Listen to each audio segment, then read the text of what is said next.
On the field. Off the field. Sports talk. Entertainment and more. This is Sauce on the Side.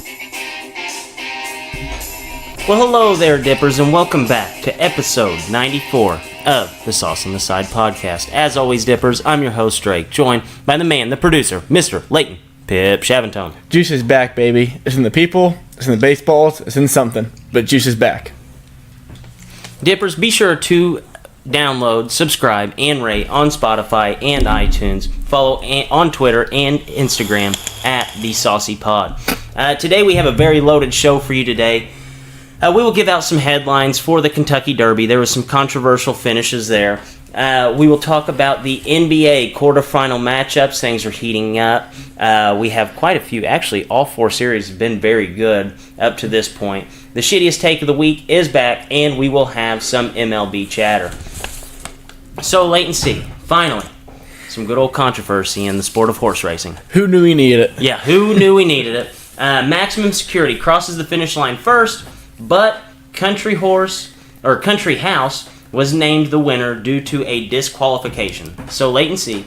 Let's really not act like we know anything about horse racing, because I don't think we do we? I just know what exacta and trifecta and the superfecta is. Yeah. I know how to bet it. Couldn't tell you the actual rules of horse racing. Yes, and I feel like a lot of people have been coming out trying to be like horse racing experts. Yeah, no, they appealed this today, actually. But you know, all I've seen is people talk about how...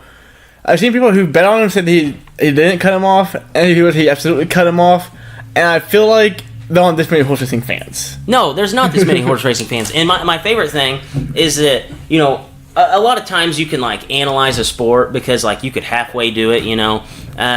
But in horse racing, I feel like if you could not get on that horse and ride it completely around the track, you don't even have to go fast. I'm not asking for you to go fast. If you couldn't lead that horse around the track, you shouldn't be able to talk about this. If you're an able-bodied individual. Yeah, and then, like... So, what are you disqualified for exactly? Did you cut him off on a turn or something? Yeah, they were coming around the last little turn there, and instead of, like, hugging the wall, he kind of came out a little bit. See, like...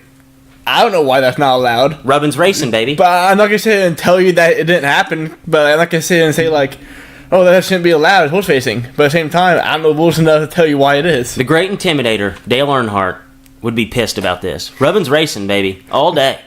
That's what it is. No, yeah, did you have Mountain Country House? No, I did not. I wish I did. 65 to 1? 65 to 1, that would have been a good payout. That's the only thing I could tell you about horse racing. I could tell you, if you bet this much money, you could win this much money. And I could probably pull up like a superfecta, trifecta box. I wouldn't know anything about the horses, but I would know what it'd pay out. You see, what happening was, he was just trying to secure the victory. Exactly. The horse knew what his name was, and said, I can't lose this race, I gotta make sure this is secure for my owner. Cut him off. What's the point of the jockey? You know? If you can't use race strategy, what is the point of the jockey? I thought about that too, looking through this. Because I've seen before where the jockey gets thrown off the horse keeps running with the other horse, it doesn't stop. Because it goes way faster than the jockey on it. So what is the point? Because the horse isn't crashing into the other horses. No. I think that he kind of like rubbed the leg of one of the horses whenever he kind of cut him off. But it just makes me feel like the point of the jockey is completely diminished now. Like, if there's no strategy in how you go out there and run the horse, I could win the Kentucky Derby. I think the purpose of the jockey is just so the horse doesn't stop running straight. I mean, yeah, they do know the horse, like, they do, like, make the horse, like make it kick or whatever at some point, I guess. But I think the main idea is to get the horse going on the track straight, because without a jockey, you can just have horses run a little bit and stop, or just never leave the gate. I don't get it. How long would it be if there was a jockey strike and a jockey just refused to leave the gate one time? That'd be awesome. That would make a little bit more controversy for horse racing, which apparently this country needed. So, latency, what are the headlines for the newspapers today? Well, my favorite one was Maximum Security lost. Maximum Security He lost. Yeah. Because not only did the horse lose the race, the name of the security was lost in the race. Oh, okay. It's kind of a pun on the name. Okay. Mine is, despite maximum security at the Kentucky Derby, there was a $1.8 million robbery. Ooh. Nice. Oh yeah. So did you see the tweet by Donald Trump? I by did chance? not see a tweet by Donald Trump, no. So obviously this country needed a little bit more controversy. So our commander-in-chief, Donald J. Trump, actually made a pretty good Pretty good tweet tweet. out You know, there. he's normally pretty solid tweets. Yeah. Oh, yeah. His tweets are always 10 out of 10. So let me find this here. He does tweet a lot. Man, he tweets a whole lot. Oh, and no, I have on notifications for all of his tweets. He really likes retweeting people and like mentioning them and stuff. Holy smokes, dude! I've been scrolling and I'm still on just one day ago. Oh man. Okay. Here we go. So about 20 tweets down, he got to the Kentucky Derby. The Kentucky Derby decision was not a good one. It was a rough and tumble race on a wet and sloppy track. Actually, a beautiful thing to watch. Only in these days of political correctness could such an overturn occur. The best horse did not win the Kentucky Derby. Not even close. So hold the phone. Go back to that tweet real quick. Yes. What was the first line of that tweet? Now let me pull it back up. I exited out. Like, you actually have it? Well, I'm pretty sure it's something like, it was not a good race. No. He And said then it he- was a beautiful race. Yeah, but in the beginning, he said it was not good. Let me get back here. Man, he tweets a ton. He tweeted. Uh-oh, I think I must have passed it. Okay, the Kentucky Derby decision was not a good Oh, the decision not good. Okay. decision. Okay. That makes it much better than what I thought he said. I thought he said the race was not good. Don't say the race was good. They said the best horse did not win. Yes, the best horse did not win. What? That's very interesting. I did not know that he was not only a genius in basketball, but he's also a genius in horse racing. Well, you see, he probably owned a few.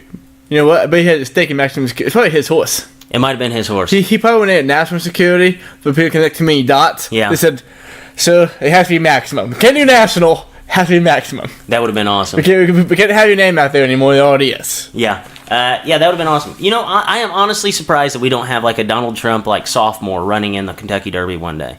It could happen still. I guarantee it's going to happen at some point. After this, I could totally see him throwing his own vans outside his golf course just to prevent this from happening again. And make sure the clear horse, that the best horse, is the best winner every time. Guaranteed it's Nate. Win, baby. What about Air Horse One? Oh shit! There we go. And Donald Trump's the jockey on it. Donald Trump's the jockey on Air Horse One, and he's going to win the Kentucky Derby next year. You book it. He's going to go out there right now and find him a 2-year-old horse. That way he qualifies to race, and he will win on Air Horse One. You book it. Best horse will win next year. So you think that Air Horse One would be the odds-on betting favorite for the whatever number Derby this would be? 2020 Derby? Absolutely. If Air Horse One's out there, I will be betting $1 billion on it. I don't know where I'll get it, but I will bet $1 billion on it. You think that the film might be swayed at all by who owns the horse? Might be on the lookout for some treason, maybe?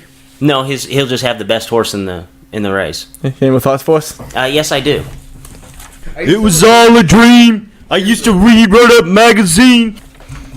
What do you tell a guy when he hits a solo home run, pitches 9 scoreless innings, and wins a 1-0 game? Welcome to the Mets. List of players with a worse three-point shooting percentage than Steph Curry in the Warriors-Rockets series. Daniel House, Alfonso McKinney, and Draymond Green. I'm sure that if this was Kevin Durant or LeBron James, you'd have heard this stat by now. Steph Curry shooting more than 10 threes a game. Jeff Samardzija, 3 pitches, 3 home runs to the Reds. Notre Dame will get the last laugh at Ohio State when they inevitably hire Urban Meyer in 3 years. D'Angelo Russell, the maximum amount of fluid ounces allowed on a flight, 3.4. Arizona tea, only 7 times that legal size. The NCAA will officially allow title games in states that allow gambling. The refs will receive money, the coaches will receive money, the school will receive money, the fans will receive money, the players, well, at least they got their books. Magic Johnson, ex-president of an NBA team, tweeted out, Nikola Jokic, with 2 triple-doubles in his playoff series, has caught his eye. Magic, where has that eye been at all season?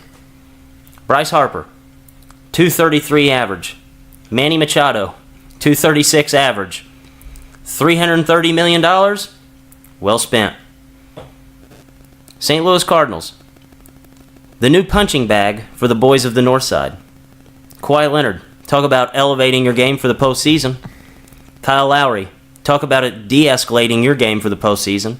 And there's a new book out this week. It's titled, The Process Has a Little Tummy Ache. And it was written by Joel Embiid. And those have been my thoughts. Man, Kyle Lowry. You know what's crazy? Whenever me, and Fletcher were watching that game yesterday, we were watching the Raptors and the 76ers. Every single time Kyle Lowry shot the ball, I said, that's not going in. And I think I was only wrong like once or twice. Yeah. Last week on the way to work, I listened to Clay Travis once again. And there was some analyst on there defending Kyle Lowry's play because he's like top in every hustle stat in basketball. I was like, I don't care if he's top in basketball or not. It was right after, I think, game 2 of the series. So at least he tried. Atrocious. He tries to be good. That's what it is. He hustles. He attempts to play good basketball. I bet that guy loves Russell Westbrook. Ooh, I bet. I was thinking like I tell you find on Twitter and just give it all about, but yeah. We'll have to find out if that guy loves Russell Westbrook. Just to back up the Kyle Lowry thing, since we're kind of on the topic, I was going to say this for the Raptors Sixers, but that's the thing that you pointed out after the thoughts. So Kyle Lowry, over the last 6 years, like since he actually became a good player in the NBA, he has scored less points, less assists, less rebounds, and shoots a lower percentage and has more turnovers in the postseason than what he does in the regular season. So he needs some more load management. Yes, if they gave him more load management, he would be the best player. He needs something what Kawhi's been having. Oh, yeah, if he'd have played 60 games this year, I'm sure he'd have been well-rested for this postseason. So, wait and see. We'll go ahead and transition straight into the NBA quarterfinal matchups. Raptors 76ers, all knotted up at 2. So, what were your thoughts on the first 4 games? So should I start with this? I'll go ahead and, you know what? I'll start with Kawhi Leonard. Just absolutely insane. He has basically averaging 60% from the field, 30 points every single game. He's averaging 37 points per game in this series. Rebounding basketball.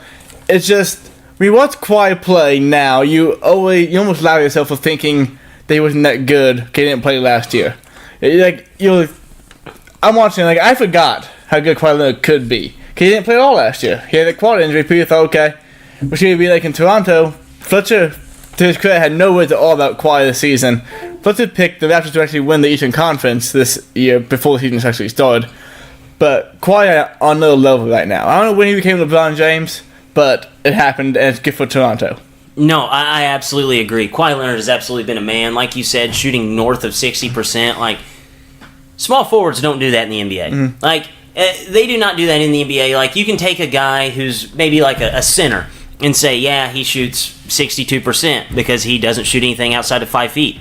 This dude's doing everything. He's just palming the ball, pulling up from 3, just absolutely going insane.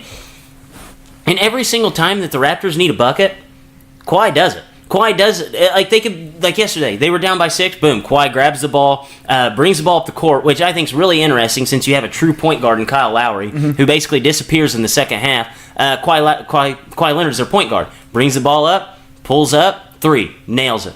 They need a big rebound. Kawhi Leonard gets it. Kawhi Leonard has absolutely done so much for this team. What it really reminds me of is LeBron James. Over the last 9 seasons. You're like, okay, where in the hell's this guy gone? You look at Pascal Siakam, 9 points, 3 rebounds in game 4. Totally falls off of what he had done in the first 2 games. They still find a way to win because Kawhi has elevated this team to a whole nother dimension. If you took Kawhi Leonard off this team, this series would already be over. Yeah. And then, I don't know. Here's what happened, though. They're playing for this series, and they're thinking, okay, what happens with every year? You be like LeBron James. She said, okay, well, we got to make the kryptonite our own. Says Kawhi, you got to be LeBron this series. And Kawhi said, okay, I'll do that. Yeah, and I don't think Kawhi would say anything more than, okay, I'll do that. Okay, I'll do that. And then he'd give you a little sad smile. Have you seen that little smile that he does? Yeah, it's like the smile on the emoji without the teeth. Oh, yeah. Just, no, it's definitely weird. So my thing is Joel Embiid. He talked about after Game 3 how he didn't play well because he had diarrhea. And then after this game, he just looked completely flat, scores 11 points, 7 of them at the free throw line. Think about that. A guy who's claimed to be the most dominant force in the NBA scores 11 points in a very pivotal Game 4 of a postseason series. 2 made field goals. 2 made field goals in 35 minutes, and then immediately comes out and said, yeah, I had to get IVs early this morning. Yeah. I remember he dunked back one time, and you both thought he was hurt. And then so we play like, no, I think he looks really tired. Yeah, as soon as he dunked it, I go, oh shit, he pulled up limp there. And you're like, no, I think he's just about to die. Yeah, no, load management. Load management. You need more load management, but win the series right now. Speaking of 76ers, though, I think they could win the whole thing. Yeah, they could. Okay, when they play good. Like, they had a talent to do it. It's just, they're never going to be able to put that together and often enough to win. Okay, they won game 2 by 21, like 23? Oh, yeah. Every game they've been grinding out. I think they lost yesterday at home. They have 4 master contract players. Like, yeah, you want to talk about how good the Warriors are. The Warriors have 4 master contract players right now, too. Boogie's not playing. Yeah. So, like, yeah, the Warriors still have better players, but it's not so much better that you should lose that series in 5 games. You should beat the Raptors in this series. You beat the Bucks in the next series. You have that much talent. You just gotta do it. And oh yeah, you look man to man, and you just go off of, okay, this team has this guy, this team has this guy. You just look at it, break it down player by player. This series, we should be on the brink of elimination by now. Yeah, and it's because the players just don't fit together. No, it's weird. It's because Simmons and Embiid can't shoot. Simmons cannot shoot at all. Embiid thinks he can shoot the ball well. With Embiid, I think he's shooting like in the 30% range for like 4 games. He's just okay when he's open. And then Butler wants the ball all the time. And Tobias Harris, he just appears on the court sometimes. Yes. Like whenever he's not on the Clippers, he's not the star player. I forget they have him. And you could make the argument that he could be he's their best scorer. You could make the argument that he is the best all-around scorer that they have. You absolutely could. But whenever you're out there and J.J. Redick is more noticeable in offense than Tobias Harris is, you have a problem. Yes. And it's not with the player at that point. It's with, I guess, the coach getting the ball in his hands. Dude, they have this really cool trick with Tobias Harris, who's like a 20-point scorer through the regular season, who's like phenomenal, borderline all-star, where he just goes and he just like stands in a corner and just hides. Mm-hmm. And like nobody throws him the ball. And yet it's the damnedest thing you've ever seen, because there was a point in this game, the 76ers had every opportunity to blow this game's doors open. I mean, it still ended as an unbelievably close game. And the 76ers went 7 minutes in the fourth quarter without scoring a basket. 7 minutes without scoring a basket. You have Tobias Harris, Jimmy Butler, Ben Simmons, and Joel Embiid. Give somebody the ball and just let them go one-on-one. They should be able to find their own shot. Yeah, and they should find their own shot. You shouldn't have to. If you're going to score a ball in 7 minutes, the play is not working, just get the ball to one of those 4 guys and just let them do something. Yes. Embiid apparently almost died that day, so that's his excuse. I've needed IV before. I felt I was going to die. I know how I felt. That's his excuse. Ben Simmons can't shoot, so he can get the lane. Nothing for him. Jimmy Butler's Tobias Harris has been in the league now for, 6-7 years each. They need to take over this team right now and make a basket. Jimmy Butler especially. Where's the Jimmy Butler from the practice room? The Jimmy Butler that beat the whole entire Timberwolves starting 5 with him and the third team. He had not enough load management. I just don't get it. I honestly don't get He it. did more load management. The Tobias Harris, I don't think so. This is going to get off subject a little bit, but it's still kind of relevant. Tobias Harris, he's going to get a max contract after this season. Absolutely. But he's going to be the last player to get the max contract of the guys, because He'll be the guy that they're like, oh shit, everybody's gone. Well, we'll just get Tobias Harris. Yeah, exactly, because he's been exposed now by playing with other actual stars that he fades. Yeah. He's not as good as he seemed to be in the Clippers, where he had Gallinari and Patrick Beverly for baskets in ball time. Yeah, I mean, it's easy to win that battle with Patrick Beverly and Danilo Gallinari. Whenever the other player openly says he does not care about scoring, yes, it's easier to score more points than that team. Yes. So this series will actually be wrapped up by the next show. Who wins and why? I'm going to go Raptors in 7 just because they have home court advantage.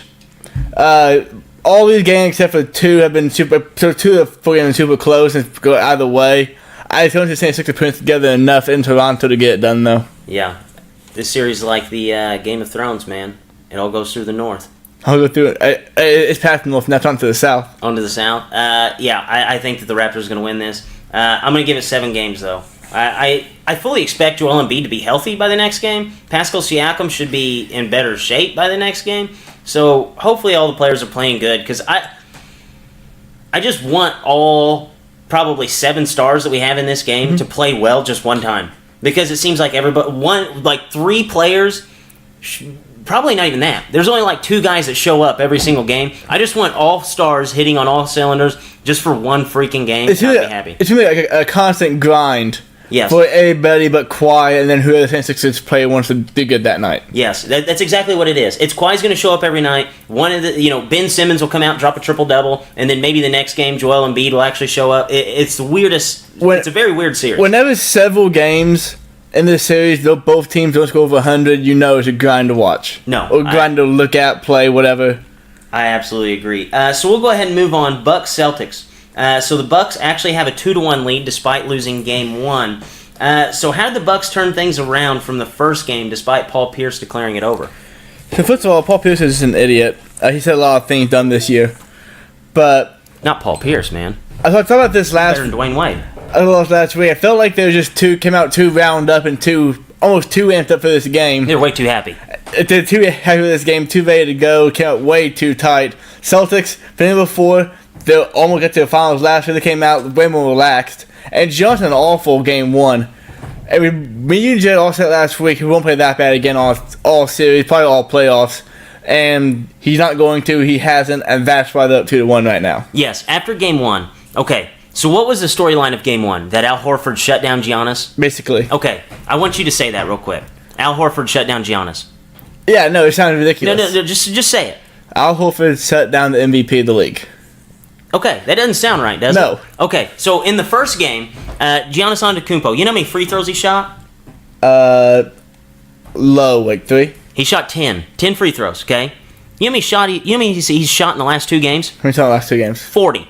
Okay. He got the shit beat out of him in Game 1, and they didn't call anything. And that was the thing that I told you. I'm like, man, and I actually talked about that Game 1. I said, I understand that it's playoff basketball and we're letting people play, but you cannot stop Giannis Antetokounmpo. Like, if you are stopping Giannis, there's something wrong. Like, something is wrong. Either he's hurt or people are just hacking the shit out of him, and that's exactly what it was. They just hacked him and never got foul calls. He has shot He shot 4 times the amount of free throws he did in Game 1 in the last 2 games. That is absolutely insane. And you look at this Bucks team, in order for Giannis basically to have his way with teams, his ancillary pieces have to make shots. In Game 1, players not named Giannis shot 10 of 34 from 3.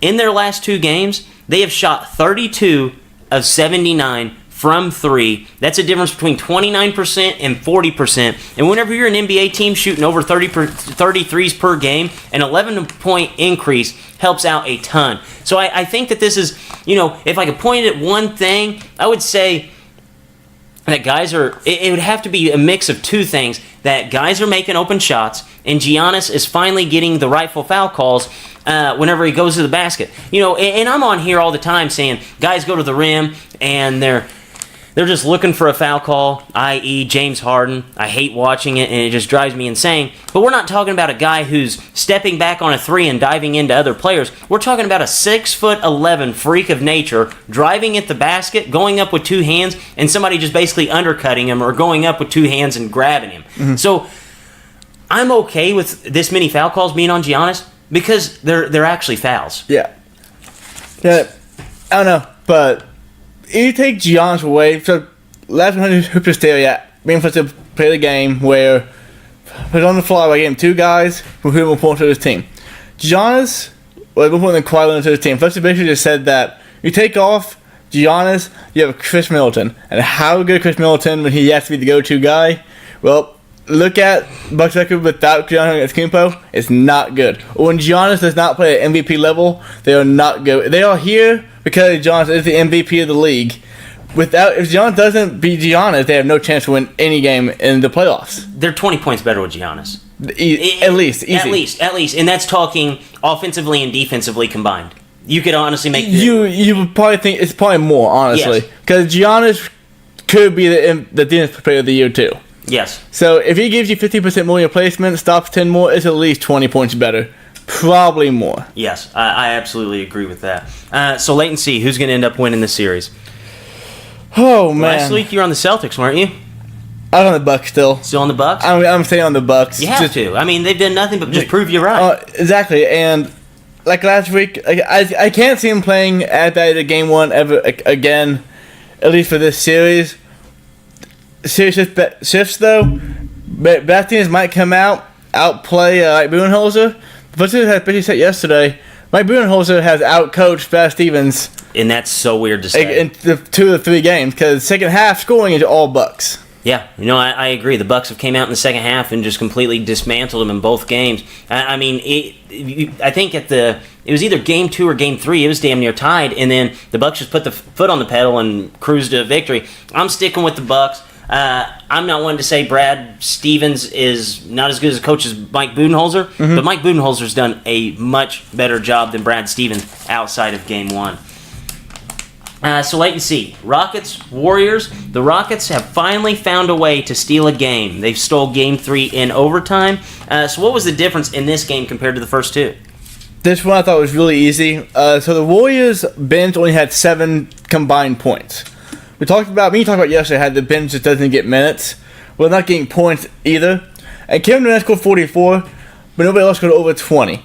So basically what that means is, you have 7 points from your bench, you have to have at least a couple guys with 20 points in order to win that game. But that being said, though, this is a fluke game probably. It get the box score not gonna happen again. In fact, I got a really weird stat about the Warriors. This season, when Kevin Durant scores 40 more points in a game, they're 3-3, including the game on Saturday. If anybody else scores over 40 points, they're 10-1. So wow. That's probably nothing, but that just shows how odd this game is. That the Warriors lost this game. Yeah, I absolutely agree. Like, this was a fluke. I don't know if I'm wanting to call it a fluke, because I think the Rockets can sneak out another game tonight. See, So, I went back through the game that they lost Kevin Durant. All the games they lost, or the games that they won, Steph Curry had 25, 26 points. Klay Thompson had 18. Draymond had, 15. I don't see Steph having 17 points or fewer again this series. It could happen. He's done it before. Yeah, he's done it before. He's done it before. How the hell does Steph Curry always get a pass on this? Dude, nobody talks about that. He'll neglect us. Oh, he does? Oh, well, yeah, give him LeBron in the finals. Okay, so wait a second. He's been in 4 finals, right? Mm-hmm. He's never been the MVP? He's notoriously not bad. He made notoriously worse in the finals. He always hurt, quote unquote hurt. Yeah, always hurt. And I don't, dude. So I've been on Golden State for a long time. I'm like everybody else. Like, it's Golden State's until it's not. Mm-hmm. But I've seen something very uncharacteristic out of Steve Kerr that you don't see in the past from Steve Kerr. So the Warriors have always went by this mantra, strength in numbers. Talk about how many guys they play and all this shit. And even whenever they wrapped up Game 1, I remember I think it was Klay Thompson was like holding his shirt and he said it's just strength in numbers. I don't see where the strength is in your guys' numbers. I'm going to read you the bench minutes for a team that played an overtime game in the playoffs. Kevin Looney got 13 minutes, and he led the pack. Sean Livingston got 11 minutes. Alfonso McKinney got 8 minutes. Jerebko got 4 minutes, and Bogut got 3 minutes. Okay, let's talk about that for a second. That's less than 40 minutes off of your bench in a 45-minute game. You look at every single one of the starters for the Golden State Warriors, every single starter except Andre Iguodala played 45 minutes or more. Andre Iguodala had 41 total minutes in that game. Every player played over 40. All of them except Iggy played over 45. And then, you look at what they did in the first 2 games. They had 3 starters play 40 minutes in Game 1. 3 starters play 39 or more minutes in Game 2. They've always done a great job of bringing guys in off the bench at the right time and basically being able to survive with only 2 stars out on the floor, being able to survive with one man leading the show. They have always been a team that puts the good ancillary pieces where they need to be and kind of take that load management, quote unquote, off of Klay Thompson, off of Steph Curry, which both those guys were questionable going into Game 2. I think that the more that this series goes on, the Warriors are in trouble. Because we've seen it in the past. How many players do you remember that basically every single time that they played in a postseason game, they were clocking 40 minutes? The Giannis right now. LeBron? What, LeBron? LeBron was LeBron's the only guy that I can remember that every single time he stepped on the floor, you know he was putting in a 40-hour work. Yeah, I don't know if Giannis is. Giannis probably should be. If he doesn't have to, that's fantastic for Absolutely. them. But I feel like Giannis might have been. I don't know. But LeBron's the only guy. And we've seen how there's a reason why LeBron's 3-6 in the finals. Because he played so many minutes during the postseason, eventually he's going to wear out. Kevin Durant is not LeBron James. Steph Curry is not LeBron James. Draymond Green is not LeBron James. Klay Thompson is not LeBron James. And a 80-year-old Andre Iguodala is not LeBron James. I think that if this series goes 7, I am booking the Rockets to win this thing. I think that the Rockets are going to finish this out in 6. I think that the Rockets will tie it up tonight. But I think that if this series goes 7, you can book the Rockets to win Game 7. I think this team's going to be tired. Okay, so let's stay on that point just for another minute or two here. So right now in front of me, I have the playoff per minutes of Durant, Thompson, Green, Curry, and Iguodala from this season and 2016-2017, the last year they just went untouched by anybody. Okay. So this year, Kevin Durant is 39, Thompson 38, Green 37, and Curry is 35. So the top guys all above 30. In 2016-2017, Durant, Curry, and Thompson, and Draymond Green all got 35. Wow. So their minutes are up. And this is just in this series. In the games against the Clippers where they were blowing them out by like 30 and took out the whole team halfway through the fourth quarter. Exactly, because down low they have, Looney gets 17 minutes, Livingston 12, Cousins 12. That's because last series they didn't have to play anybody. Yeah. If you go back, look at 2016-2017, Sean Livingston, 15 minutes. Zaza, 14 minutes. Clark, 13 minutes. David West, 13 minutes for call, 13 minutes. Game played, 14, 15, 16, 17, 15. They even had an 11th guy play every game, Vel McGee, with 10. So basically, the depth is not there anymore like it used to be.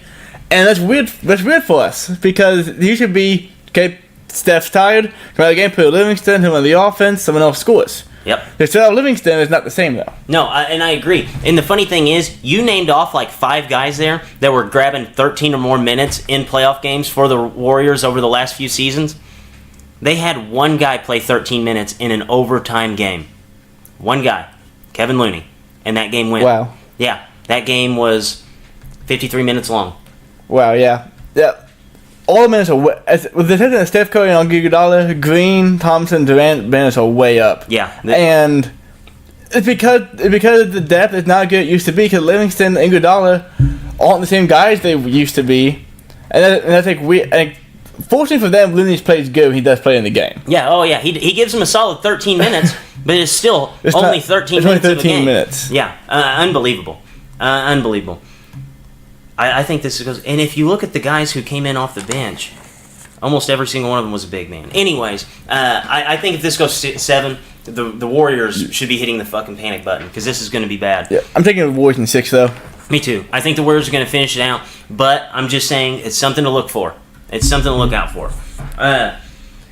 So, last series that we will touch on here, Blazers and Nuggets. So, Game 3 was an absolute thriller. 4 overtime game. Blazers ended up winning 140 to 137. So, latency, with games like this, I love to hear just the crazy stat lines. So give me your favorite stat line from this Game 3. I actually have 3 pretty good ones I here. have 2, so we'll have a good little Okay, banter cool. here. I'll give one mine first. Mine are all on the bad side, by the way. Oh, me too. Okay, so Torrey Craig. He played 36 minutes, had 4 points, 5 fouls, 2 turnovers. That has been done 9 times ever, but he shot 25% from the field. You can make the argument that he had the worst playoff game in the history of playoff basketball with a game score of negative 3.9.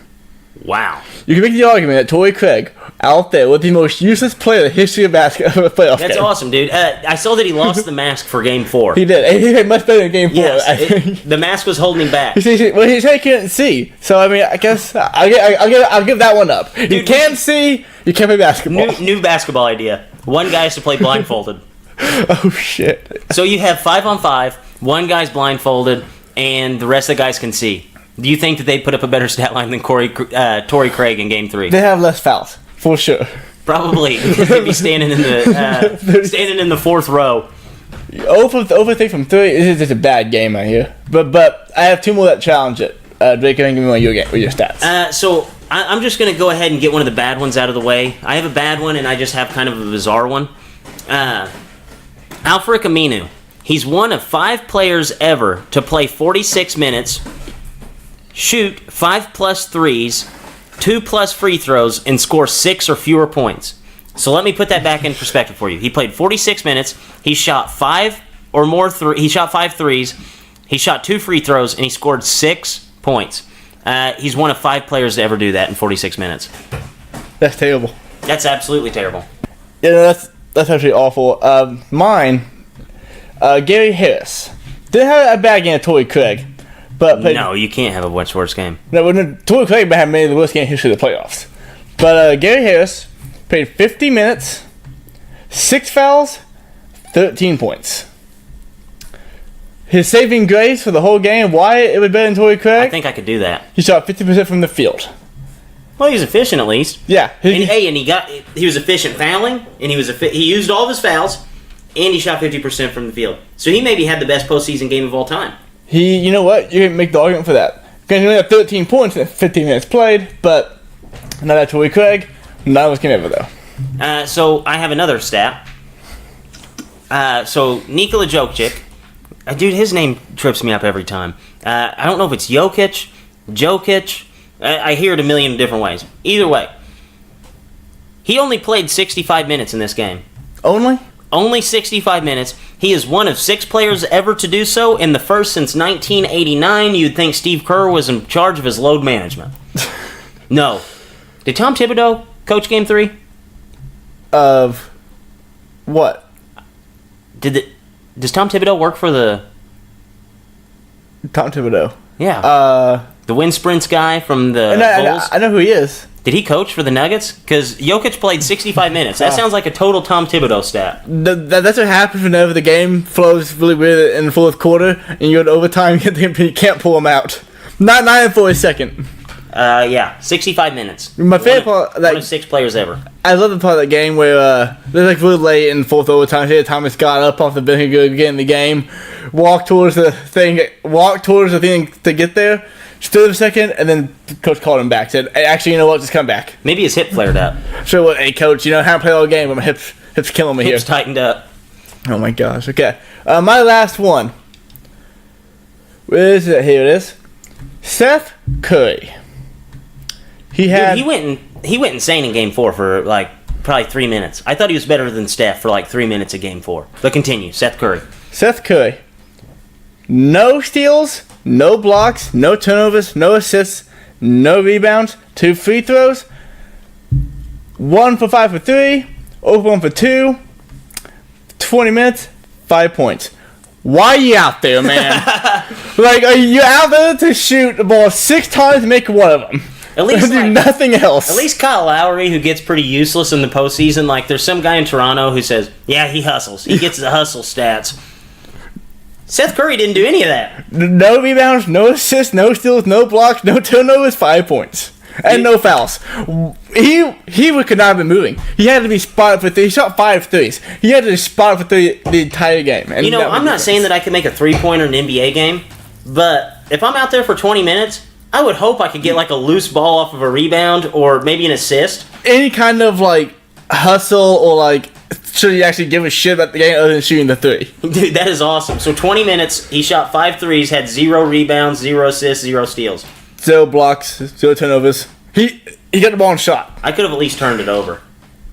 Wow. Definitely could have turned it over. So he just didn't dribble or anything the whole game. No. He just stood there and shot. 20 minutes. You think for 20 fucking minutes? That's awesome. You know about 174? Once every 4 minutes, he was chucking up a three. Someone needs to go back and just find a Seth Cam You know those and crop it to him and see what happens. You know those crazy games that Klay Thompson gets into where they like talk about how he had like 45 points on 12 dribbles. Mm-hmm. I would love to see how many dribbles Seth Curry actually took in that game. See, he's a guard. He's a shooting guard. Because McCollum, I think, runs the point. He's not a shooting guard. He's a shooter. That's all he does. He just stands there and shoots. He doesn't guard anybody. Yeah. But I think McCollum runs the point. He's not in the game. When Lillard's not in the game. Yeah. No, Seth Curry, he's just basically just out there to shoot a three every 4 minutes. But hey, nothing else. He beat Steph in 3-point contest or shootouts in the backyard. Yeah. Oh, yeah. That's what he thought. He said, oh, shit, he's against Steph. I can do it here against the Trailblazers. So the Nuggets actually found a way to win a game in Portland. Series is now tied 2-2. So the series will actually be over this time next week. Wait and see who wins and why. Oh, man. So this one's kind of like the Raptors 76ers series. Like every game is going to be close from here on out. So I beat the Blazers last week. Give me the Nuggets, man. Give you the Nuggets. I think I'm going to stick with the Blazers. Just give me home court. When, everybody talked about how, like, I'm not kidding, Damian Lillard has, like, the most fair weather fans of all time. Mm-hmm. Because whenever he's on, everybody on Twitter is talking about how, oh, Damian Lillard, I've said he's a top 3-point guard in the last, over the last 5 seasons. Like, he's probably the third best, maybe the second best point guard. That's what they said all during game 1. Where's he been? I know that he's putting up good numbers, like, he's doing a fine job. Mm-hmm. But the guy who is absolutely unguardable, absolutely unreal, and the guy that I told you was probably going to score 50 points a game against a team that was allowing Bryn Forbes and Derek White to shoot 52% and score 38 points, where's he at? We have not had that explosion game from Damian Lillard where he's just absolutely out there. You can't guard him from 50 feet and in. Has to happen at some point. That's why I'm picking the Blazers, because I think that out of these next 3 games, potentially, Damian Lillard has to have 2 of those for us to be like, okay, yeah, it's game time, Mm-hmm. I just don't get it. My only worry with the Nuggets at this point in the season, Jamal Murray and Nikola Jokic have played so many minutes now. And yeah, they have, 2 whole days off. They play tomorrow, but they play on Wednesday. I'm not 100% sure on that game. It might be on Wednesday because they're back. But yeah, if they have enough days off now, I think they'll be okay. But my worry is, at some point in time, they're going to break down. We know Jamal Murray was already injured game 2 of the series from the 7-game series last time. So they're getting so many minutes. Basically, now it's just who's going to die out first. Yes. Well, 65 minutes for Jokic, too much for you in one game? That's the most by a 7-footer ever. It was the most since set by 7? Wow. I forget that he's 7 feet. Mm-hmm. But you forget they're never. What I love in their offense. Like, I know he's 7 foot, but like the fact that he runs the point for that team is just so weird. I was saying I could find a stat on the internet somewhere of a dribble handoff. It's a handoff. He has to lead the league in catching the ball and handing off immediately afterwards. Oh yeah, no. The whole offense, he catches the ball at the point somebody run by and he hands it off. He's Eli Manning of the NBA. He has the best handoff in the league. Yep, he probably leads the league in handoff assists. So you're taking the Nuggets. You're coming off your take. I'm taking the Nuggets. Okay. I haven't seen Dame time. Damian can't be there. I can't see the Blazers pulling this out. All right. So wait and see. Kawhi Leonard's postseason dominance: 38 points, 62% shooting from the field, 9 rebounds, 4 assists per game in this series against the 76ers. So a lot of debate over the last few years. I've heard tons of people try to tell me that Kawhi Leonard is not a top 10 player, probably a top 20 player in the league. Where would you rank him right now as best players in the NBA? So I have him at 4B. Number 1 right now is Kevin Durant. I said last week the best scorer of all time. Right now he's definitely the best player in the world of basketball. Number 2 is LeBron. 3 Giannis, the MVP. More important player to his team than anybody in basketball. Without him, the Bucks aren't a playoff team. At 4A, I have Harden. Basically for him is Giannis without Harden, the friendly player team out west, and at 4B I have Kawhi. Oh man, I think this is really tough. Yeah, I would say that Giannis right now is the best player in the NBA, and Kevin Durant's right up there with him. But I would almost say he's like a 3B with LeBron James. I would probably give LeBron the edge, but that's just because it's LeBron and you just know what he's capable of. Kawhi Leonard's doing stuff that everybody completely forgot that he was capable of. He's doing the stuff that next year we're going to be saying, oh yeah, LeBron is really good at basketball. And that's what I look at this being. I think that if you have him outside of your top 5 players, you're crazy. Because at any given night, like this guy who played for Greg Popovich, you think about every team from Greg Popovich has ever had. There wasn't one guy who went out there and just absolutely shellacked everybody, with the exception of like those few years where Tim Duncan was just absolutely unstoppable. So he understands the grind of the regular season and doesn't try to put too much on himself for that. An example why he only played 60 games this year.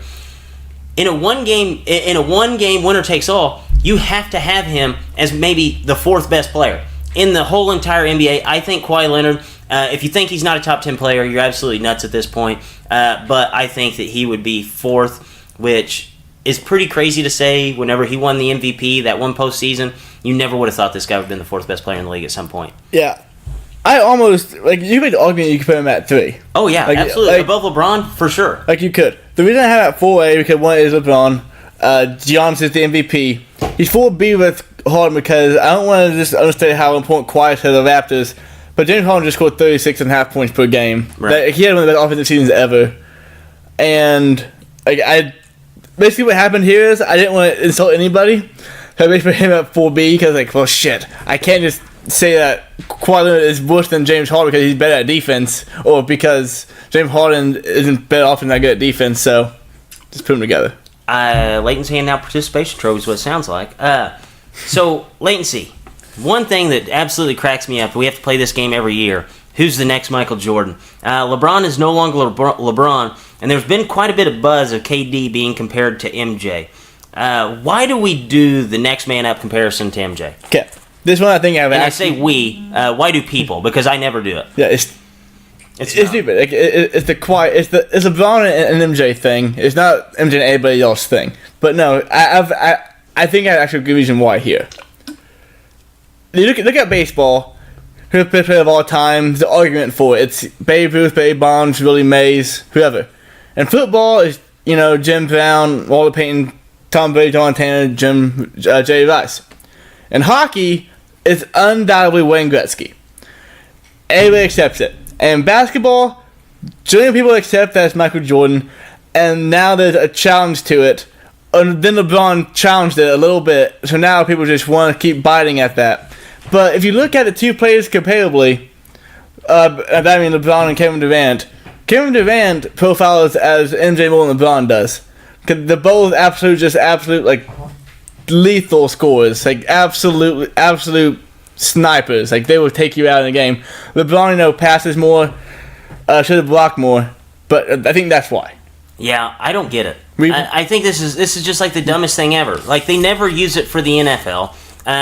People just like say, okay, Tom Brady's the GOAT, like whatever.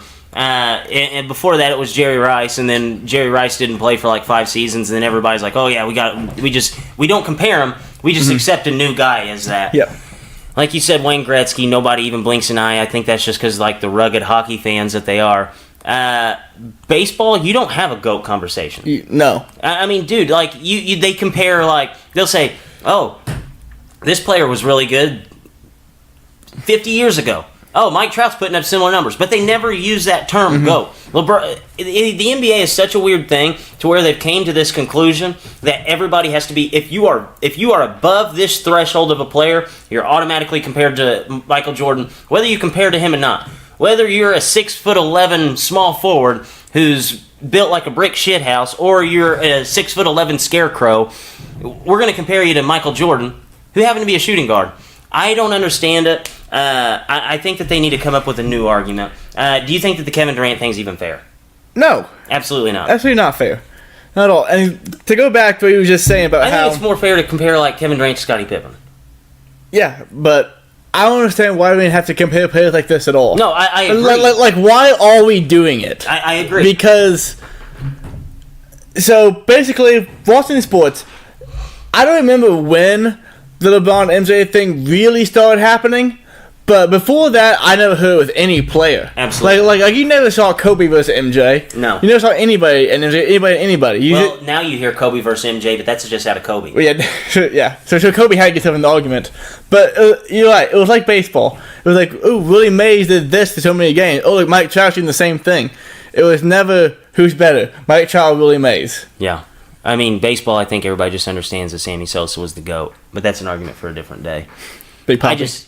Big Papi. Are we really going to do Sammy Sosa versus Big Papi right now, latency? Do we want to put no? Hey, who had more rings?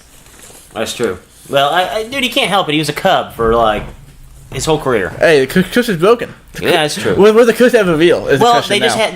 That's true. They needed the levee to break. I mean, had the Cubs had done that like probably 30 years ago, yeah, Sammy Sosa probably would have rattled off 15, 20 rings, but he didn't. 15 to 20 rings.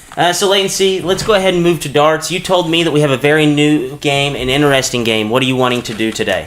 Okay, so everybody knows First on the Fly from Hysteria. We have to answer 3 questions. We have to prepare for them and for on the fly. This is going to be Drake on the Fly.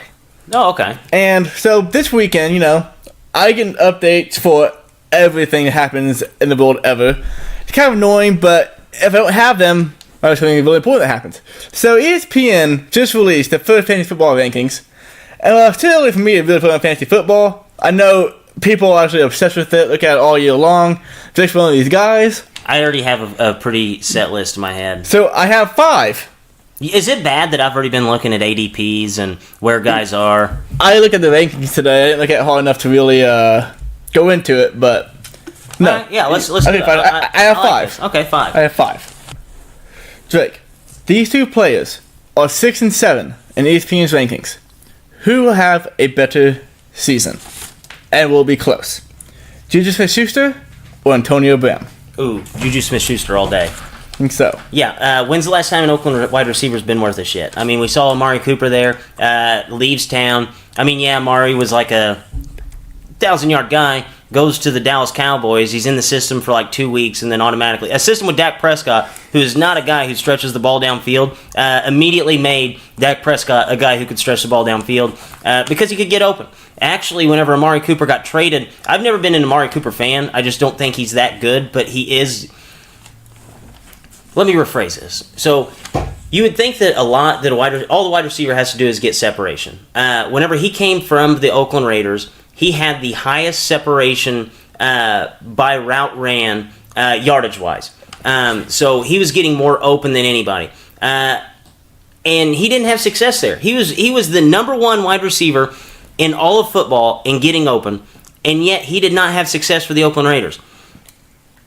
Antonio Brown, how many times did you see Big Ben just heave the ball up? Antonio Brown's not even open, and he just goes up and gets it. Oh, all the time. All the time. That's every single Antonio Brown play ever.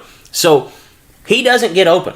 But Big Ben was able to throw him the ball to where Antonio Brown's sweet spot is, and he could go up and get it. Big Ben, big jump ball guy, puts it in traffic. That's where Antonio Brown thrives. Unfortunately, Derek Carr does not have that type of, swagger about him where he just drops back and unleashes a cork. I honestly, Antonio Brown, don't take him in the first round. Absolutely don't. No, I agree. wouldn't take him in the second round. Juju will have a better season than him. The Steelers' offense is just phenomenal, especially for number 1 wide receivers. I mean, you look at wide receivers that's had success there. I mean, Marcus Wheaton became a viable option for a while. They made Emmanuel Sanders the man that he is before he ultimately left for Denver. There's been a lot of guys have success with the Steelers. Antonio Brown. I will go off on a limb right now and say outside of his first 2 seasons where he was getting acclimated to the team and they didn't realize that he was a phenomenal player, he's going to have his worst he's going to have his worst statistical season of his NFL career outside of his first 2 years. Yeah, it's highly unlikely that I get Antonio Brown on any of my teams this year. No, because people are going to draft him way too high thinking that John Green's going to air it out, and it's just going to be basically 4 running backs running straight into their lineman's back and then Derek Carr throwing an interception. So, Juju. All right, on next question. Quarterbacks now. This is a 1-2 ranking. I thought it was kind of odd, which I had first, picture of what's going on. Patrick Mahomes or Deshaun Watson? Deshaun Watson's number 2? Mm-hmm. Lux 3, Rodgers is 4. Okay, Deshaun, no. Patrick Mahomes will be Patrick Mahomes. Deshaun Watson, so he got sacked more than any NFL. Dude, the stats I have in my head are stupid. I just thought that. Deshaun Watson got sacked by more times than any quarterback since 2012 last year. So what did they do? They went out and got 2 offensive linemen who do not play in Power 5 conferences and will be making the transition to the NFL. That's a hell of a leap. I mean, They could have Jawan Taylor. the only players that make that kind of transition immediately are running backs, because you can make the argument that the game gets a little easier for them because they actually have gaps to run through. So hell no. Deshaun Watson, you mark him down outside of your top 5. Andrew Luck will probably be your number 1 quarterback this year. I'm going to go ahead and say it. I thought last year he would be. At the end of the season, had he had kept those numbers up that he had probably over the last 10 weeks, he might have been your number 1 quarterback. And hell, we saw it in game 2. Jacoby Brissett had to come in and throw a Hail Mary, so he was not even healthy. Playing at the beginning of that season, Deshaun Watson, mark him down outside of the top 5. Patrick Mahomes, he's going to be a can't-miss option. Now, Tyreek Hill's not there. I'm not concerned, but I think he'll be still like a top 3 guy. But yeah, Deshaun Watson. I think Mitchell Trubisky has a better season than Deshaun Watson this year. Ooh. I really do. Okay. So Mahomes or Watson, garbage. Not garbage. He's going to be viable. I mean, you think Will Fuller's going to be back. Will Fuller, you can make the argument, has been the best deep threat in NFL history with the small sample size that he's played. I mean, the dude's caught a touchdown in almost every game he's played in. But yeah, I just don't buy into this Deshaun Watson being a top 2 quarterback. Okay, next question. Different teams, same city. Both situations arguably got worse this season. Saquon Barkley or Le'Veon Bell? Ooh, Saquon Barkley by a mile. Yep, not even close. I mean, I can't say not even close. Saquon's a young guy. Young guys thrive in the league. Le'Veon Bell didn't get any older by not playing last year. The only thing he did was take a few hits off of him. I know what Saquon Barkley's walking into. The Jets, both teams are going to trail a lot.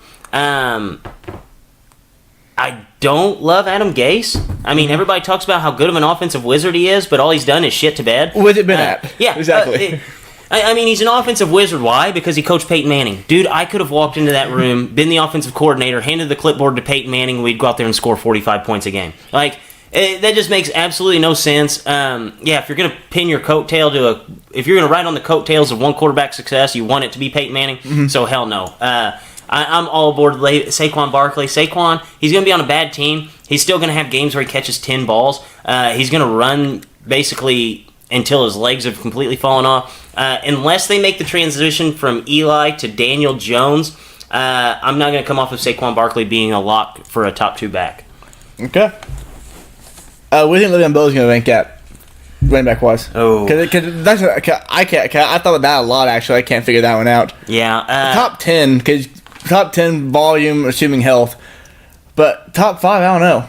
I think that he's...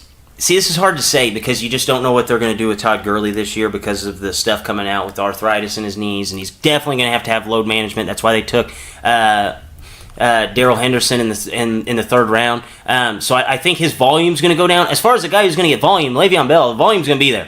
He's going to get a ton. But it scares me, the guy coming off of a whole season. I still think Le'Veon Bell is going to be top 6 back. But he's not going to be the Le'Veon Bell that was averaging almost 200 yards per game, all-purpose. They don't like Tomlin to get the ball literally 30, 40 times a game. Yeah, and you think about it, all those games that he had that were ridiculous for the Steelers, guys, it was nothing for him to wake up that morning expecting 30 carries. Oh, yeah, he knew it. And that was without even receiving the ball. 30 carries was not anything for him to blink an eye at. So he's not going to get 30 carries there. No. And he's a guy that he's so patient of a runner that he needs a lot of runs to be successful. So I think that if he's a guy who's getting 17 carries a game, he'll be okay.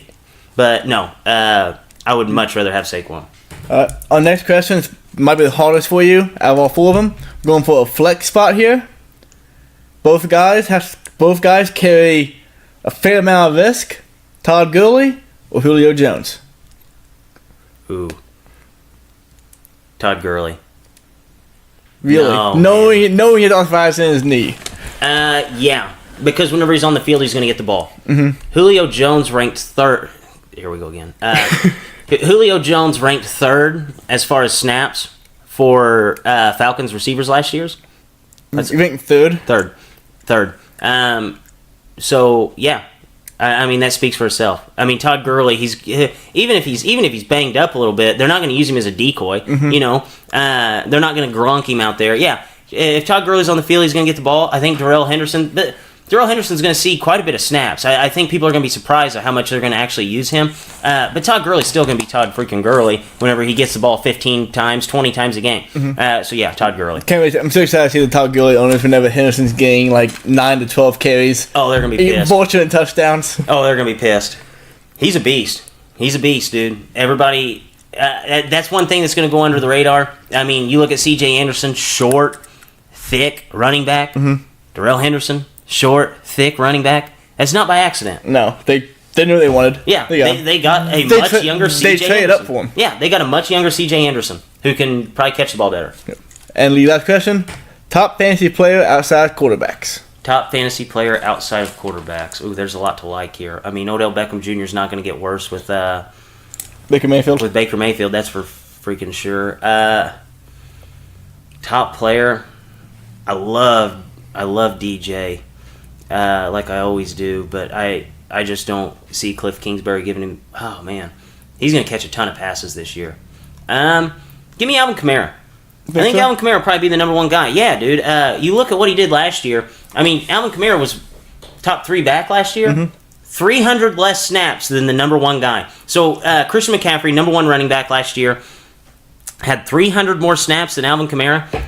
Guys, they signed Latavius Murray to fill in for Mark Ingram. So Latavius Murray, I can promise you, will not get 12 to 15 touches like Mark Ingram did. Alvin Kamara, barring injury, will go absolutely bananas this year. I mean, think about what production he'd had with 300 more snaps. Oh, yeah, been insane. Dude, 300 snaps. He's literally getting touchdowns. Yeah. Didn't he? I think. I'm pretty sure he did. Maybe like receiving and rushing. Yeah, because I remember there was like he'd have games for 3 touchdowns. You know. Yeah. No problem. Yeah. Todd Gurley's also up there in that, but he's close to the top for sure. Yeah, I think it was Christian McCaffrey, then Todd Gurley, then I wanted to say Alvin Kamara or Saquon. I don't know. Either way, the guy's going to get probably 200 more touches or 200 more snaps. Therefore, he's going to score a lot more. So yeah, hell yeah, sign me up, Alvin Kamara. Definitely. Wait, hold the fuck on.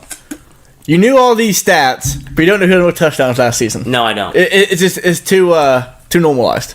It's too much. They only know the abstract stats. Yeah, I know the abstract stats, but you give me an easy one, I can't slam home a layup. All he wants to do is impress you in the ball. He doesn't care about last year. I can't dunk, man. I can't take the easy ones. I'm like Steph Curry. I get stuffed at the rim every time. You're only shooting 30-footers. Yeah. So that was fun. I like the flex on the fly. That's fun. Drake on the fly. That was fun.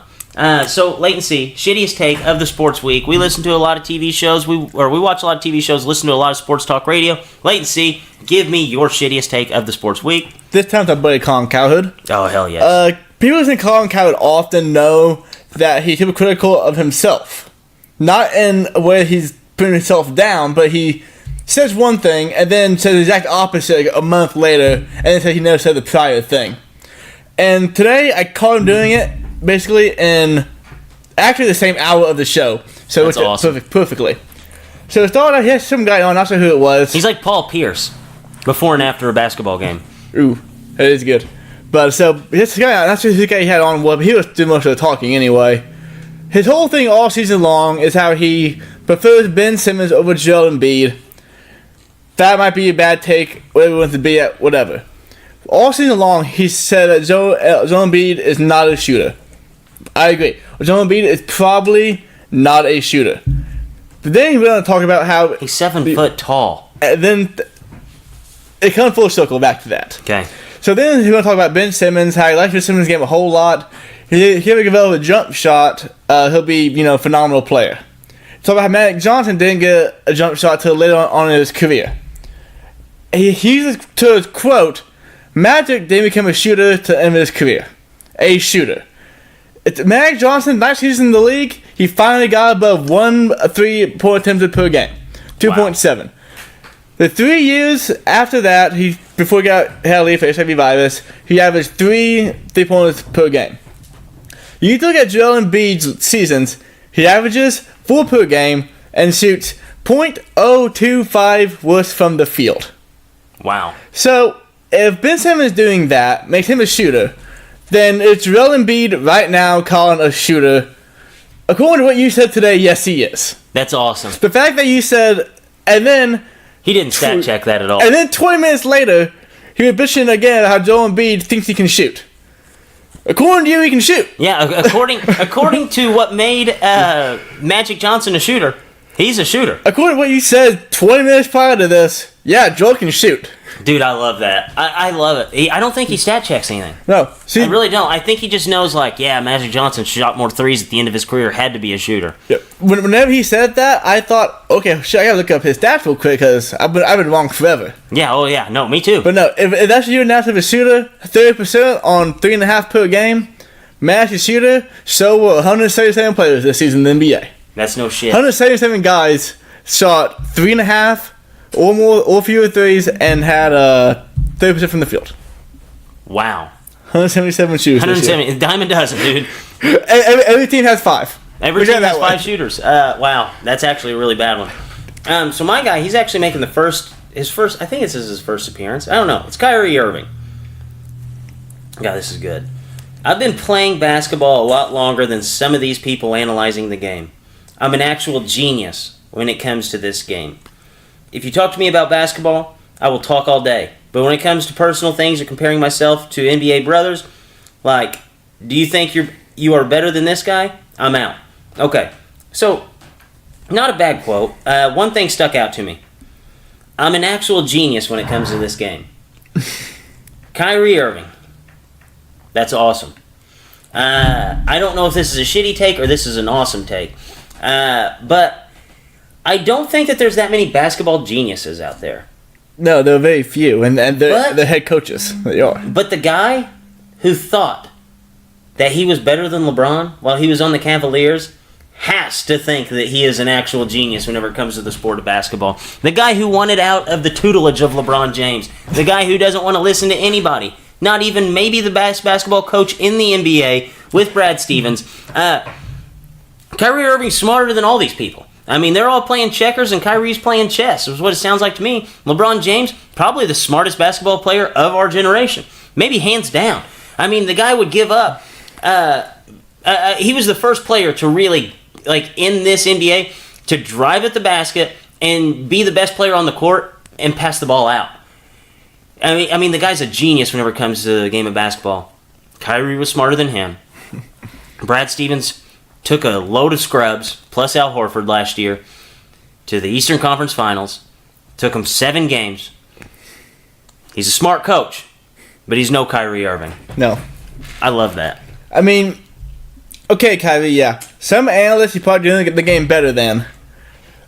But I don't think you're a basketball genius because basketball geniuses are like the type of NBA, LeBron James, Chris Paul, and the head coaches. Yes, I agree. Like, you can make the argument that every head... I'm going to say in the NBA, over half of the coaches are geniuses, probably. Yeah. Because in the playoffs in the NBA, Kyrie Irving, you left LeBron for a situation in Boston. You didn't like being the man. Your team's worse when you play, yet you're a genius. He's a genius. And my favorite thing, so whenever you think about like a smart basketball player, especially at the point guard position, what is the one stat that usually telltale like sign that the guy is like a really smart player? Assists? Yeah. Assist-to ratio, normally. Yeah, no, I mean, assists is a fine stat to look at because that's a guy who sees shit before it even happens. Mm-hmm. That's a guy who's bringing the ball down the floor and he's getting basically the all-22 view. Like, he's seeing stuff before it happens. The guy has now averaged, over his career, less than 6 assists per game. A genius. He sees it before it happens. He averaged 6 assists per game. Less than 6 assists per game. He's actually had over 6 assists twice now. I once had somebody tell me he's a past first point guard. No, that's absolutely not true. He's a basketball genius. I love that he didn't even just say, I'm a genius. He said, I'm an actual genius. I love it. The guy who thought the world is flat is now considered a genius. You think he has some ego issues? No, not at all. Zero ego issues. No, zero ego issues. So Leighton C, let's go ahead and head on to some MLB chatter here. So your Red Sox, after an abysmal start that I thought Leighton C may not survive, they have rattled off an 11-5 record in their last 16 games. Did the clock finally hit 1 p.m., and did this team finally sleep off their World Series hangover? Well, the funny thing about this show is the thing about the Saucy Podcast, okay? Do you know what it is? If you say a team's going to be good, they're going to be bad. Last year, I think what prediction was, but they're going to keep sucking. They went, I think, 6-1 last week. So, they're all That back. was after you said we'll be back to 500 like every week prior to that. Yeah, we're getting below 500. So, they're playing very good baseball. Up until, can't remember what day it was, I think through like 8 games, something like that, we allowed 23 home runs. Historically terrible. Since then, we're allowing way fewer home runs. We're allowing 30 runs per game now, and we're scoring more. Our run differential is back to 0. So basically, we're doing the thing you gotta do to win games now, and it's showing. Fortunately, we're playing some pretty bad teams out there. After this series against Baltimore, I think we have 17 against the Rays, Yankees, Astros, and Indians. So that's when real shit happens. But right now, we're down 4-0 to the Orioles. They think Evaldi is out for another 4 weeks. They applied for a deal today. Still looking bad still. Red Sox still suck. Red Sox still suck. I love that you have to stay on that. I think you have to stay on that to the very end. Last year, you were very hesitant about that team being good, too. And you see why. Yeah. This season, anything I wrote about last year happened. Yeah, I could see that. And the weird thing was, I know that you guys were giving up a ton of home runs, but, at the beginning of the season, I told you, I'm like, man, I'm worried about the Red Sox because they're bad, and I don't know why they're bad. I know that you guys were giving up a ton of home runs, but, still, outside of that, it's not like any of the players were hitting the ball to the moon.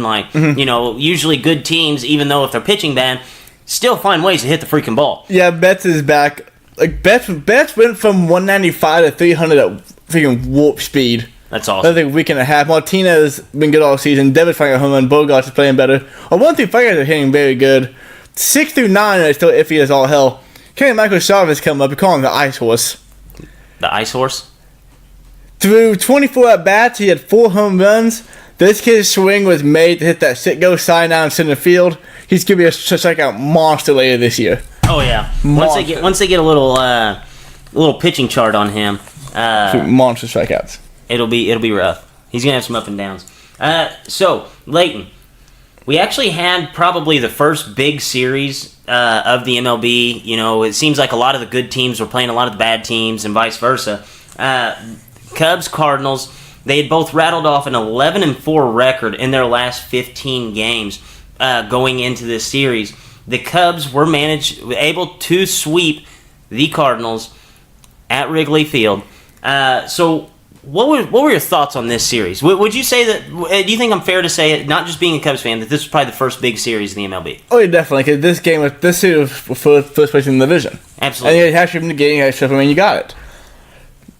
Because the series, the Cardinals are a big baseball team, but it's still clear to me at least that the talent level on the Cubs is better than the Cardinals. The Cardinals just do this thing where they put together good lineups and put together good games, but player for player, the Cubs outshine them by a ton. The Cubs, the 1 through 4 on the Cubs is really scary because Javier Baez is batting 311 with 48 strikeouts. So basically, he hits the ball, it's a double or a home run. Absolutely. It's basically the gist of it there. That's how he swings, too.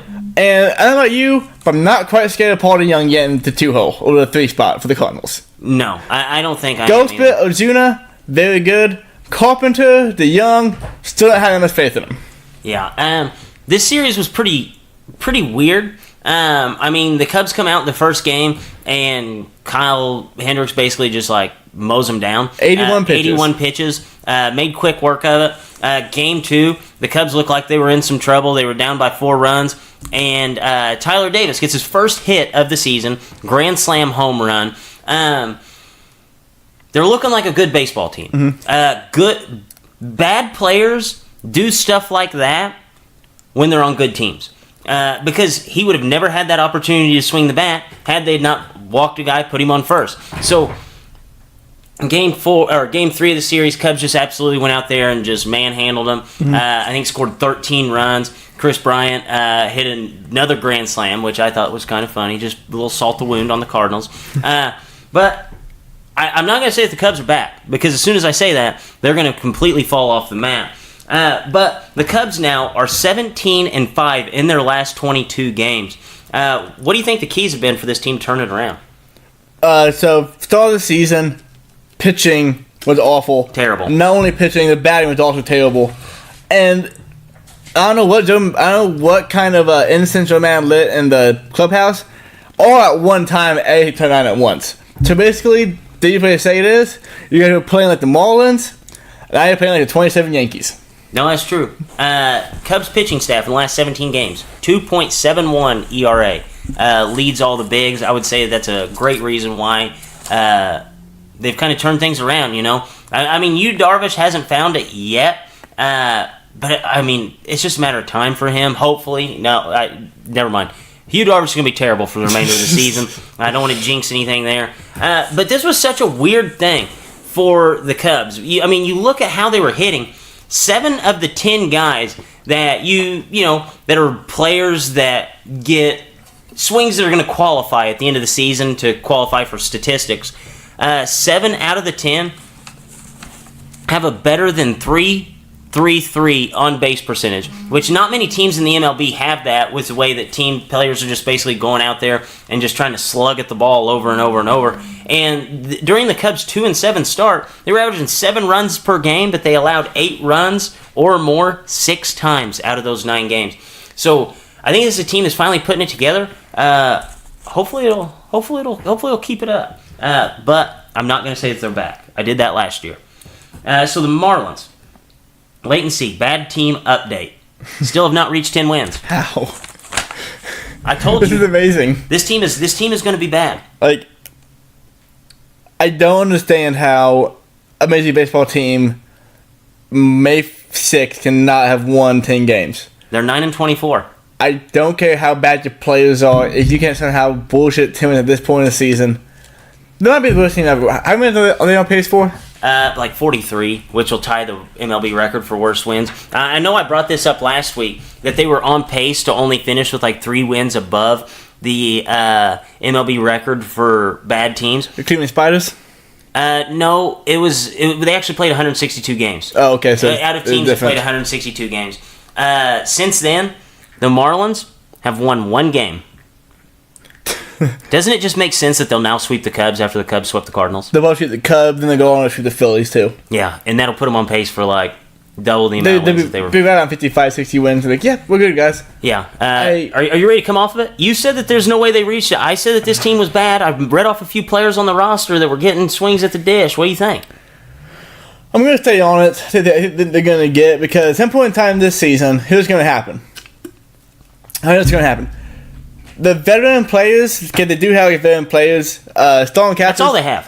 They're going to start doing okay, and they're going to play like 350, 300 baseballs out of the season, or they're just going to sell every piece they have that's worth anything to a leading team that needs like a 25th guy on the bench, and start calling up young guys, and the young guys are going to have really good starts and be better. They're going to get 50 wins at least. 50 wins. Leighton. They're 9-24. It's going to happen. They're 9-24. They're going to get 50 wins. Good think about it.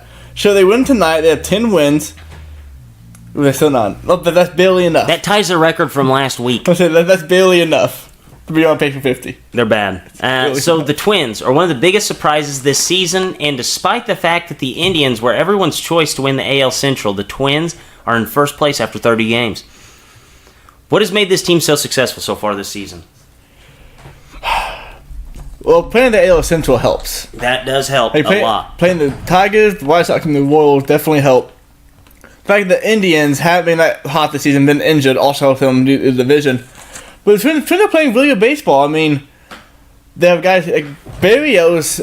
I think Berrios, one of the biggest players for me. He has, I think, more home. No, he doesn't. He had almost as many home runs as he does strikeouts. He was not also last. That's what he should have been. Buxton's playing good. They're pitching well. This team, we know they played subpar last year with it 2 years ago. They fired Paul Molitor, bring a new manager. Cannot remember his name for the life of me right now. I mean, good baseball. The Twins might actually be a formidable foe if this keeps up. Don't think that they will be, but I could see them winning about 75, 80 games. Rocky Baldali. Like Baldali? Well, Yeah. shit, you have to be good at that name. Yeah, you can't be Rocky and suck at sports. This team has actually been a huge surprise. You know, I feel like Byron Buxton has been the number one prospect in baseball for like the last 20 years now. I've been dying for him to do good. Yeah, and he's done fine. Like this is the first time we've seen him have like success for a large portion of a season. And Nelson Cruz, you really can't underestimate the value that this guy's had at the age of 38 now. Hitting 289 with a 384 on base percentage, and already has 7 home runs, 21 RBIs. Like I'm not sure that this is going to keep up, but they're one of those weird teams that they have like enough veteran leadership and enough young, fun guys to make a ball club interesting. Like you look at a guy like Nelson Cruz, who really hasn't had deep postseason success of recent. Kind of makes him hungrier, probably going to hop back on the juice, and the young guys keeping the ball club fresh. I'm not saying that the Twins are a team that if they get into the postseason can have postseason success, but I think that they're a team that could possibly be a wild card team, maybe even sneak out the Indians for the division. Do you think there's any way that they do that? So, with the way the Indians are playing right now, Jose Ramirez playing like garbage, Lindor's been hurt, Kluber's hurt. They could compete for this division because the Indians last season only won, I think, 91 games, 93 games maybe. Yeah, it does not take much to win this division. But, okay, here's my thing about Nelson Cruz. I don't understand about why it's so hard for his team to sign him. He's had 37 more home runs each of the last 5 years. That's insane. Like, so few players have done that. So it took him all the way until, I think, February to sign. He only has 7 home runs. He's batting the highest average he's had in his career is right now. Yeah. Nope, that's false. 2010 he had a higher average, but he only played 100 games. So right now, he's on pace to the best average of his career. This guy was getting MVP votes past 5 years. He couldn't get signed. Yeah. It doesn't make sense. It blows my... I mean, he was 38 years old, but still, like, all you need him for is a season. Yeah, like... Maybe 2. If he can keep this going this year and the next year, he'll be one of the most notorious power hitters of all time, probably. Yeah. No, I absolutely agree with that. But I'm kind of excited to see if the Twins can sneak out the Indians. Just because the AL Central's just kind of been a dud lately. Mm-hmm. So wait and see. We're gonna bring back something that we used to do on the Ducks on the Pond podcast. Fallacies. Wait and see. Give me your 3 biggest fallacies of this MLB season to date. Okay, so the first one might be a fallacy. Might be a change in this player's swing or how he's going to play from here on out. But Jorge Soler, I don't know how I found this stat. I was just looking through guys and he happened to pop up. He had 50 strikeouts this year through 145 plate appearances, 34%. In the past 2 seasons, only 105 strikeouts combined. Holy shit. So he's striking out at almost double the pace he has been past in his career in health, basically.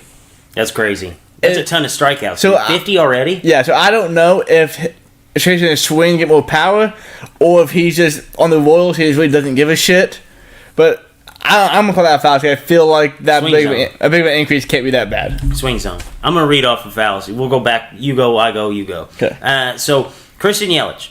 He is hitting .396 at home, .515 on base percentage, 14 home runs. That's all at home.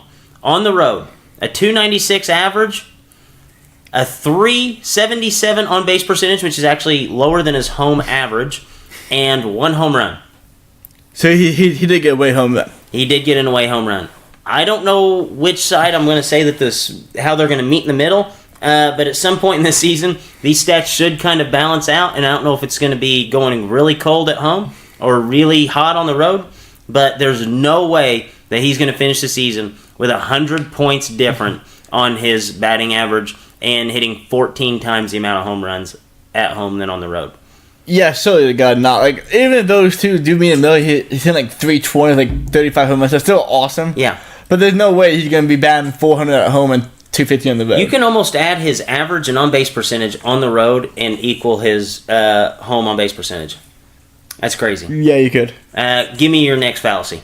Tommy La Stella. this isn't the rarest of things because it's happened several dozen times in history of baseball, but it's been around since like 1870s. Tommy La Stella currently has more home runs than strikeouts, and he's not an everyday player. That's impressive. That's really impressive. It hasn't happened in, I think, 7 years. Barry Bonds. Barry Bonds did do it a couple. No, did he really? A couple times, yeah. I think 1 year, 45 bombs, 41 strikeouts. That's insane. Something like that. That's just because he got walked every other time. It was the year he had 609 OBP, so that helped. But yeah, no. More home than strikeouts. It's happened, a few dozen times in history, but for how many batters there have been in baseball, it's still a hell of a thing to have. That's impressive. So Garrett Cole, he's back on it. Here we go. He's on pace for 306 strikeouts this season. He's averaging over 9 strikeouts per outing. He had 276 last year. We talked about it all the way until the All-Star break, how Garrett Cole is on pace for 300 strikeouts. Book it yet again. There's no way in hell. I think it was only like Nolan Ryan and Randy Johnson have done it over the last It's what Scherzer got last year. Scherzer. That was the only other one. But yeah, there's no way he keeps up 9 strikeouts per outing. No, that's insane. No. Pine tar, baby. Pine tar. All right, what's your next one? The last one. So I started the show by saying Juice is back. I'm going to tell you why I think Juice is back here. So far this season, there have been 1,311 home runs, not counting the one that I gave up today, so there are at least 1,312 now. And that is the most ever through May 6th in baseball. That is 1.29 per game, up from 1.1 per game last season. Wow. We're currently on pace for 6,269 home runs, 684 more than last year. That'd be the second biggest jump since the steroid era started. Bring it back. You brought this full circle, dude. The air in these places, think about it, the air is still cold. A lot of these ballparks still. Yeah. I happen to watch a lot of games in this place called Boston in the Northeast, where a lot of balls who kick the 400-foot home runs just fall short of the wall because the air is cold. We might hit 7,000 home runs this season. That would be crazy. If once the air starts warming up all over the country, I can't see balls stop flying. If we hit 7,000 home runs, It's good for my golf that game, might too. be good for your golf game. Follow the drives. But yeah, no, the fact that we're going to get 684 more home runs, and we're on pace for right now on May 6th, I think that's a fallacy in itself. Yeah, I would have to agree with this. All right, so last fallacy here. So Zach Davies. You know Zach Davies, Leighton C? And not know Zach Davies. You do not. I have Zach Davies. He's the pitcher Yes. for the Brewers. Yes. Let's hear it. Have you ever seen Zach Davies? I have, actually. The kind of goofy guy? Glasses? Is 6 foot tall, 155 pounds goofy? Yes, absolutely. Okay. Then you've seen Zach Davies. He is a pitcher for the Brewers. He stands 6 foot tall, 155 pounds. That was not an error by me. That is actually this man's build. So he's Kyler Murray. Yes, he's Kyler Murray. Well, he'd be more like Hollywood Brown. He's He's okay. smaller. So in 7 outings this season, he is 4-0 with a 1.56 ERA. All right? Okay, very good. Here's where I think the fallacy is. So if this man continues the pace that he's on to match his career high in games, everything goes well. He pitches in 33 games this season. He will have an ERA of 1.56 like he has now, which would have been number 1 in ERA for 2018. He will finish the season with 122 strikeouts. What? He will finish the season with 122 strikeouts. That would have been 93rd out of the 2018 season. So, the guy would have been number 1 in ERA last year, number 93 in strikeouts. Edwin Diaz had more strikeouts last year and 73 innings pitched. So you're saying is that he's not a power guy? Not a power guy, but I don't think, in today's game, I understand that, there are guys who, pitch to contact, don't get a whole lot of strikeouts, all that good stuff. But right now he has 26 strikeouts in 7 outings, I think, and he has an ERA that's right at 1.5. Mm-hmm. You cannot keep that up. That might be the biggest fallacy in baseball. Yeah. So, 122 strikeouts. 122 strikeouts. Jorge Soler's like 50 times already. by Yeah. himself. Yeah, dude. I mean, if he pitched against the Royals every day, you'd at least get 3 Okay. every time Edwin Diaz or every time Soler comes up. Yeah, 122 strikeouts in 33 outings is what he is on pace for. Well, he's definitely not good in FanDuel. No, but he gets you a hell of an ERA.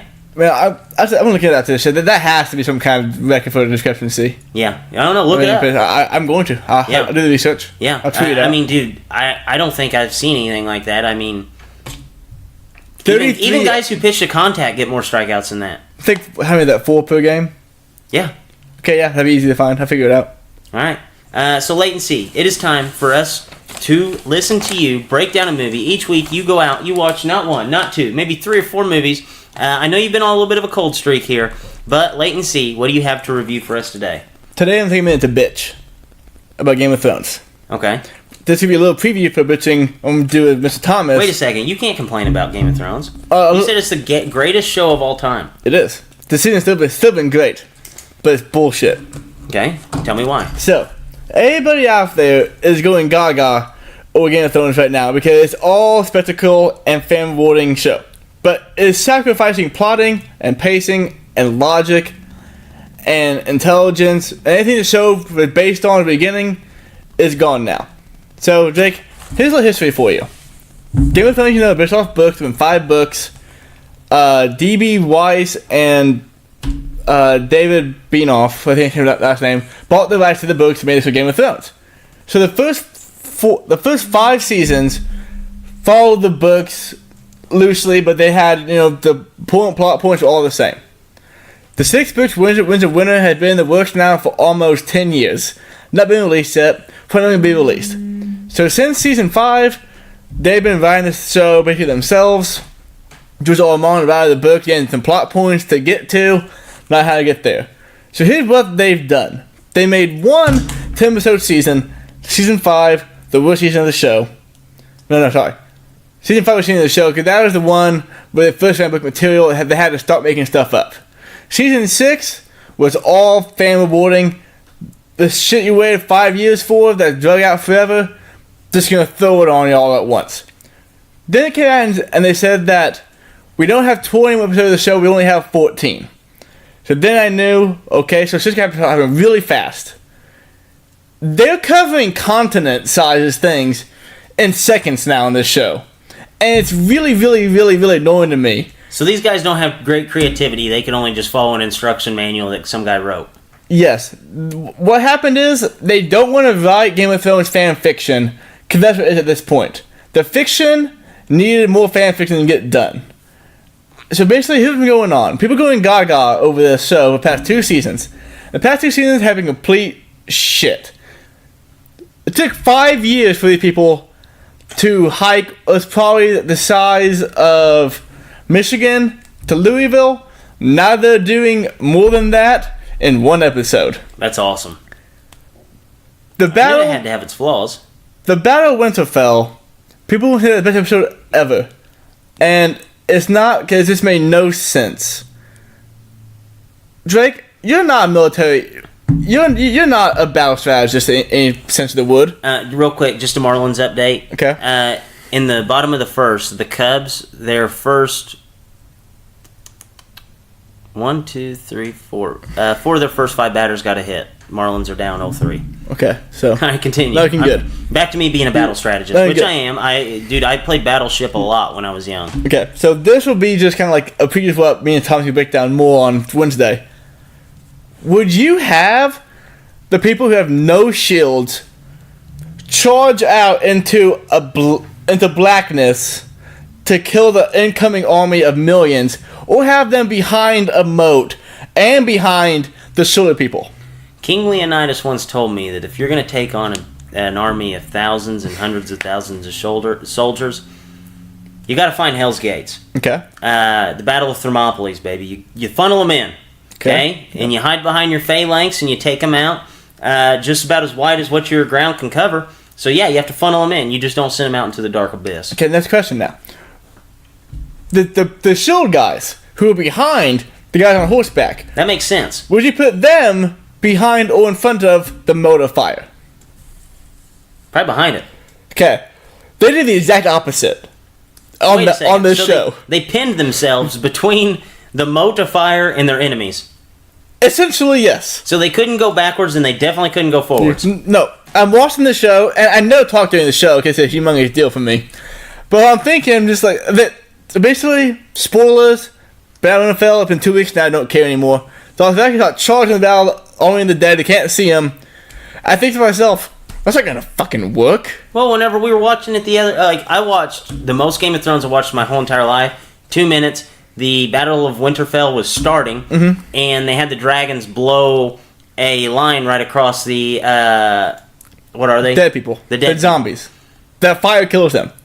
Why didn't they just blow the fire on top of them? The whole fucking time. Yeah.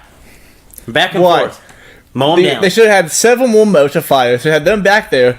But what we didn't see Battle of Winterfell started off with all the people on horses' shoulders lit on fire. They charged at them. That was smart. I'm thinking, that's not gonna work. And then what happens? You start seeing the flames go out from the swords. And they all gotta fall back. But where do they fall back to? They have to maneuver around the formation of the shield people to get past the one little thing in the moat. That makes no sense. And then, when it came time to retreat, guess who could not retreat? Anybody. No. Because the moat's on fire. Yeah, that doesn't So make any it basically like, okay, all you people out there, your sacrifices, you're gonna die for sure. sense. Yeah. But it's gonna be safe inside here.